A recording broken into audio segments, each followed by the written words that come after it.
So jumping right into this, we're going to attach the head shell to the tone arm. Right here on the head shell, you can see there's a little rod that sticks out of the top. And then there is a groove here that indexes into. You simply slide it back in and then turn this guy. And as you turn it, it's going to pull the head shell in and seat it. Don't need to over tighten, just enough to keep her in place. Alright, so next up, we're going to be attaching the counterweight to the tone arm. All you do in order to do this is take the black dial first and slide it forward until it won't go any further. And then just begin to screw it slowly on. We're ready now to put on the platter and the slip mat.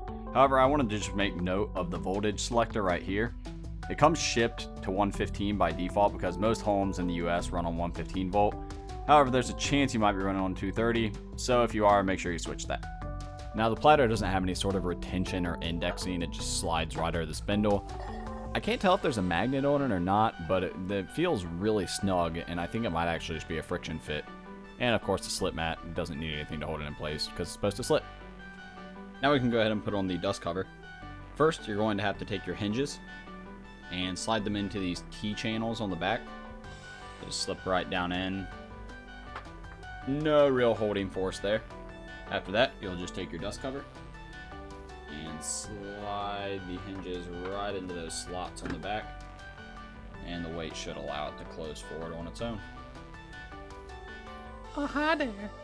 Now to take a look at what I thought was the hardest part of the entire setup, which is balancing the tone arm. The first thing I do is move the weight clear to the back so that you can see it sort of springs but keeps itself way up in the air. After that, you know that it's not going to dive into the platter or the slip mat, so you can remove the protective shell from the cartridge.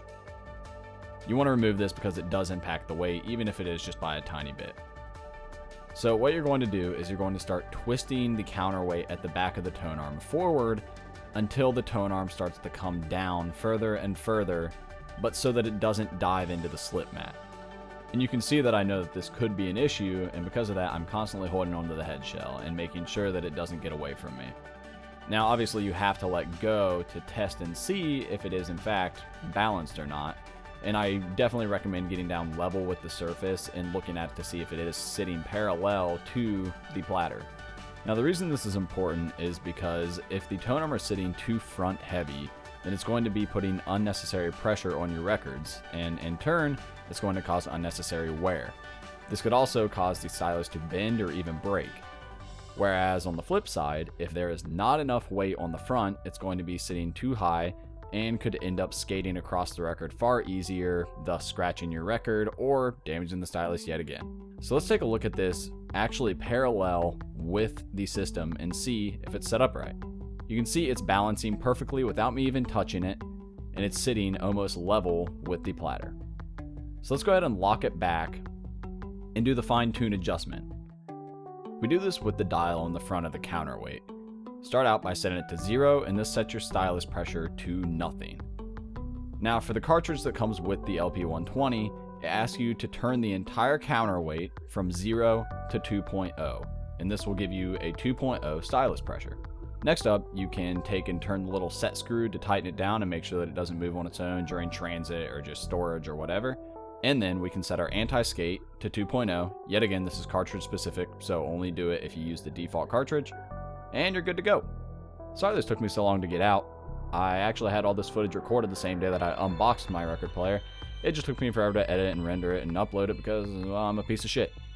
If you found this helpful, then a like would be very much appreciated. And if you have any questions, then by all means, drop them down below, and I'll try my best to walk you through whatever it is you may need help with. And thank you so much for watching.